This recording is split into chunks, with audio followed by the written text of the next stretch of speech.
During the 2023 CPAC event, former President Donald Trump delivered a speech that many critics have called vengeful and a bad Batman speech.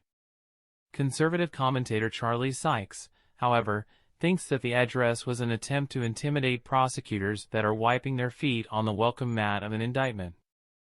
Speaking to MSNBC's Nicolle Wallace on Monday, legal analyst Harry Litman listed off the Fulton County case, the federal grand jury over the classified documents scandal, the January 6 attack on Congress, the Manhattan DA case about the hush money payments, New York Attorney General Letitia James' case, as well as a personal civil suit from Carroll for defamation.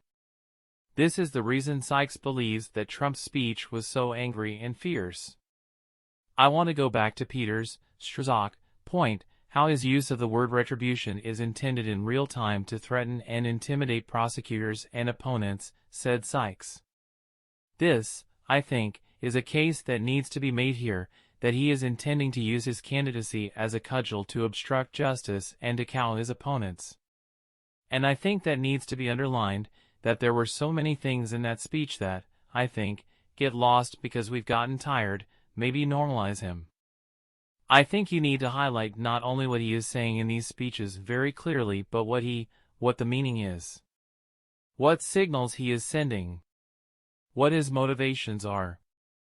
Sykes said that he doesn't write the headlines, but his suggestion is to highlight that Trump was attempting to intimidate the law as it comes for him.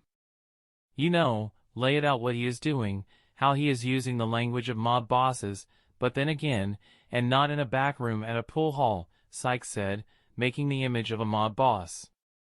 He's using the language, on a big stage right in front of the cameras under the lights, where by the way, the orange makeup seems to be melting. But he's making no secret of it whatsoever. And if he's willing to say it, I think we need to call him out.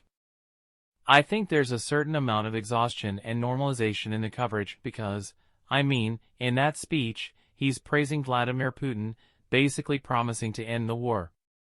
There was one thing after another. And it is this fire hose of falsehood and misinformation that makes it so difficult for us to catch up. And I think that, maybe, we need to slow down and report and call it out and say what it means the way Peter just did a few minutes ago.